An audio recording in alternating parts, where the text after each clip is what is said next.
Let me ask you something. Do you know how many of your customers actually come back and buy your product again? And I don't mean roughly, I mean really. Have you looked at your number recently? Because repeat purchase, that's the number that tell you the truth. Not your launch figures, not your follower count, your repeat purchase rate. And I'm telling you this because I've had this on my mind all week. Because last week, I had the privilege of speaking at the Nourish conference organized by the Tastebuds Collective. It was such a good event. I really recommend it for you next year. And I heard things that in that room that I kept coming back to. So I want to share them with you today. If you're new here, I'm Manon Galizzi, a food scientist and a flavor expert.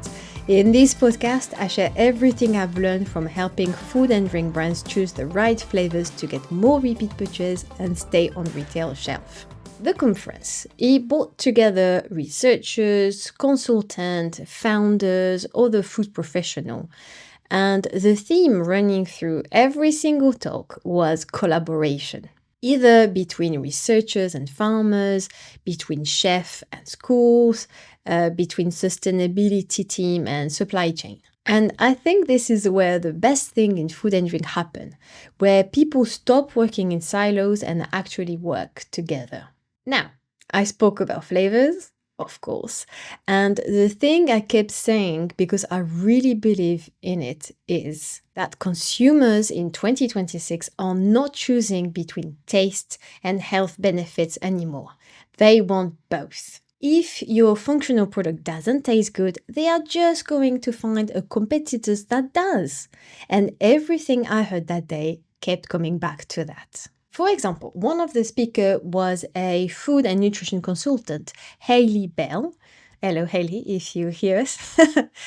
She gave us a really clear picture on where things are moving right now in the food industry. The first one is functional drinks. It's the biggest area of growth at the moment and driven mainly by Gen Z.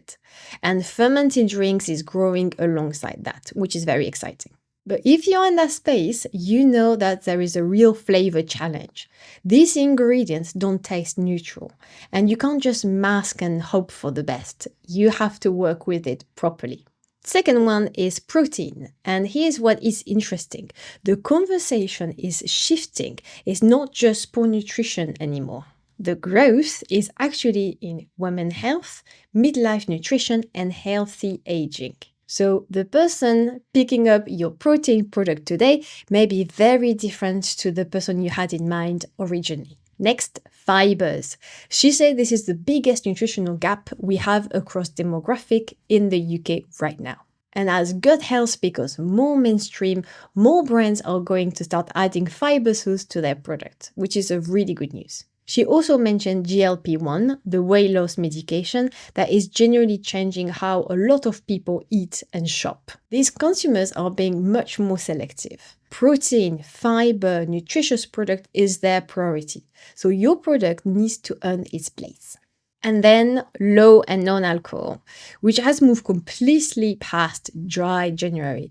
It's a year-round shift right now. And the growth is in premium, in something social, something worth having. And if it feels going premium, the taste has to match. Another speaker was Francis Wolff, and his story really stayed with me because he built a restaurant trying to bring fine dining to everyone. But then COVID hit, cost increased, and he has to close the restaurant in 2023. But that became a turning point for him. His daughter was telling him what she was eating at school, and from the sound of it, it wasn't really good. Everything was frozen, nothing was local, even chicken, nothing was cooked from scratch. So he went in and he became a school chef himself. And what he did there, he cooked from scratch, he was using local produce, he was plating the food like it was a proper restaurant. He was having even children picking up edible flowers just outside in the garden, and he actually succeeded to reduce the cost.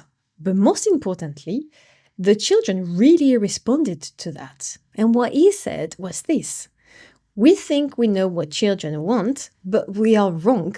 Children respond to flavor. And I thought, hell yes. But it's not just about children, is it? It's everyone.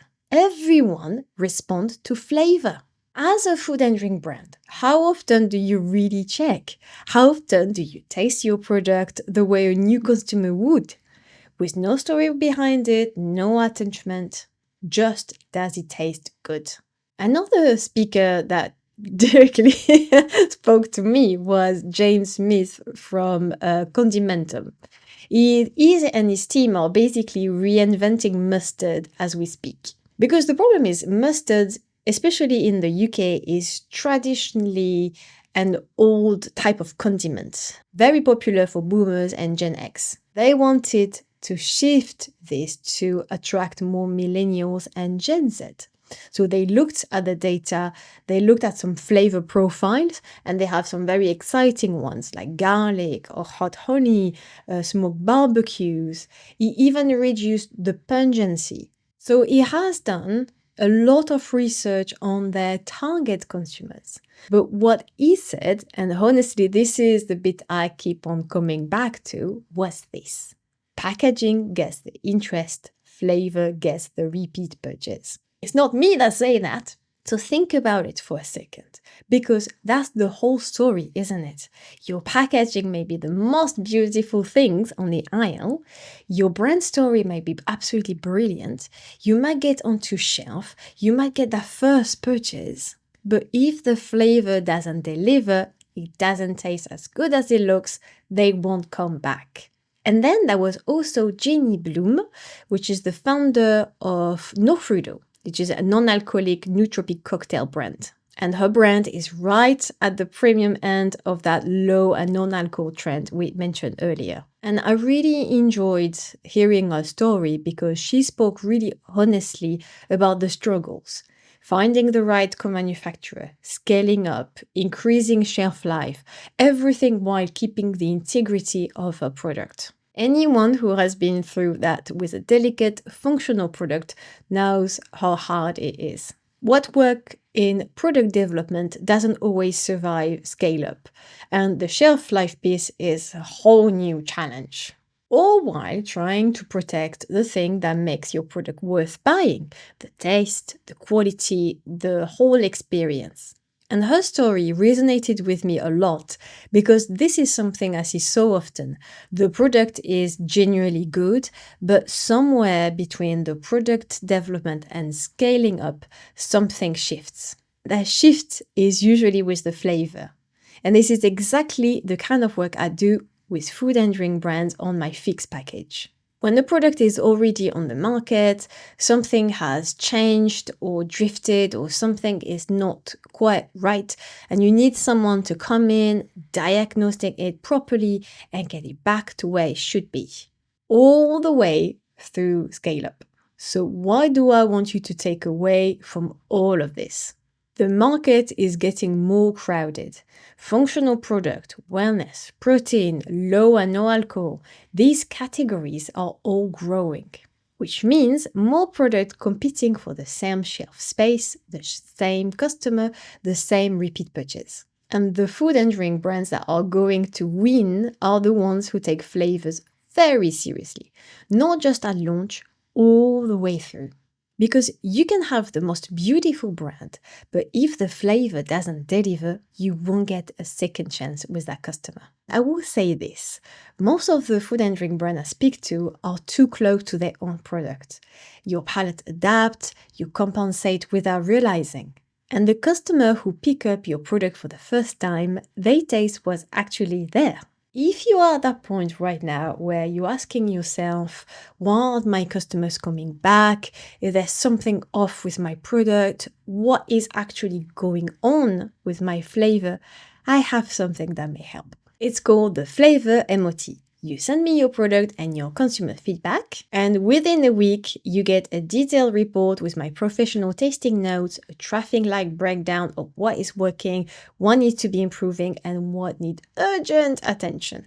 It's a health check, is clarity, so you know where you actually stand before you lose any more customer to a product that could be so much better. The link is in the show notes. As always, I hope this episode was helpful. Don't forget to follow the podcast on whatever platform you're listening to and leave us a review and a comment as well. And I will see you in the next episode. Bye!